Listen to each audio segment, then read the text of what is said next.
Hey guys, today I'm working with a 5.1 cubic feet chest freezer, and I'm going to show you that everything on it's working perfect.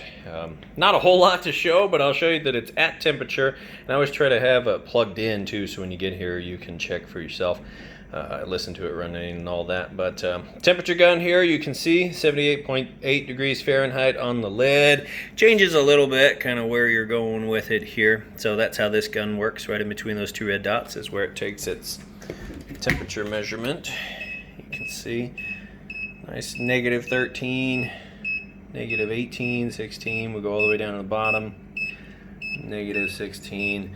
And I've got a nice solid bottle of water there. Just filled that up with water, and it's a little great to keep stuff off the actual very bottom there. So that's pretty much it. Like I said, not a lot to show off, but do like to show that everything's working perfectly. So when you come pick it up, you know it's working good. I'll get this listed up. If you have any questions, feel free to reach out. Thanks for watching my video.